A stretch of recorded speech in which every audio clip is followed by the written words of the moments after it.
Programang ito ay rated SPG. Striktong patnubay at gabay ng magulang ang kailangan. Maaaring may masiselang tema, lengguwahe, karahasan, sexual, horror o droga na hindi angkop sa mga bata.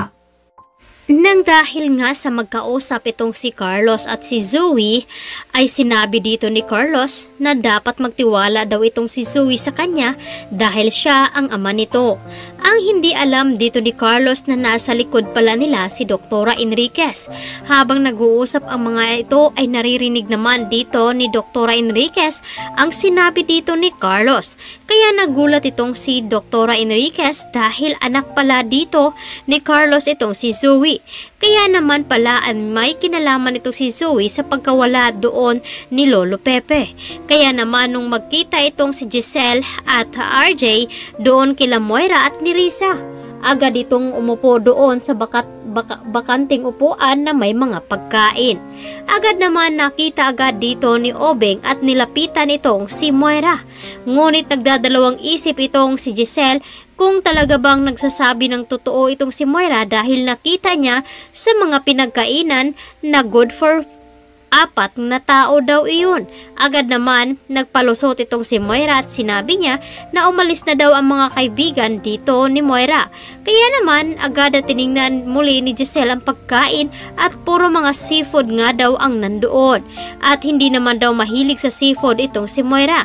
Kaya nakalusot pa rin ito at naghahanap pa rin ng paraan. Kaya naman umalis na ito at nagpaalam.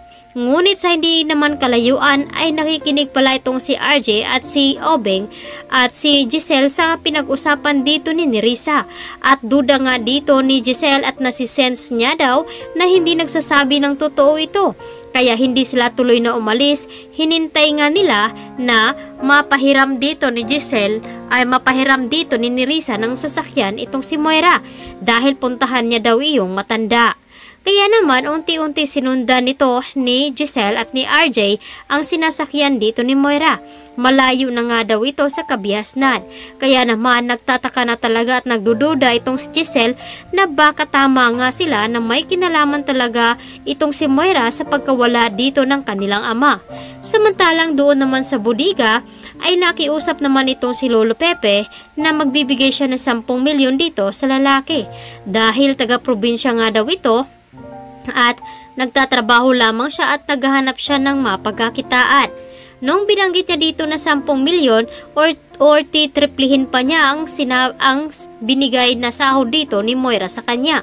Kaya naman nangako itong si Lolo Pepe na i-deposit agad dito ang kanyang pangako na 10 milyon kapag napatakas siya. Akmang tatakas na sana at tatanggalan na sana ito ng tali ay sakto naman dumating si Baladja. Kaya naman nagtangka itong tumakas si Lolo Pepe kaya agad itong dinala doon sa likod bahay upang magkamot na doon ng mga basura at mga halaman. Noong matumba itong si Lolo Pepe ay agad naman itinutok ni Baladja ang baril dito sa matanda. Ngunit biglaan naman dumating din itong si Moira. Wala silang kaalam-alam na may mga pulis na pala na nakasunod dito sa kanila. Mahuhuli kaya nila itong si Baladja at mailigtas kaya itong si Lolo Pepe. Samantalang, labis naman na kinakabahan itong si Giselle at RJ dahil baka kung ano ang ginawa ni Moira dito. Kaya naman dito natin aabangan ang mga susunod na magaganap bukas dito lamang sa Abot Kamay na Pangarap. Maraming salamat sa inyong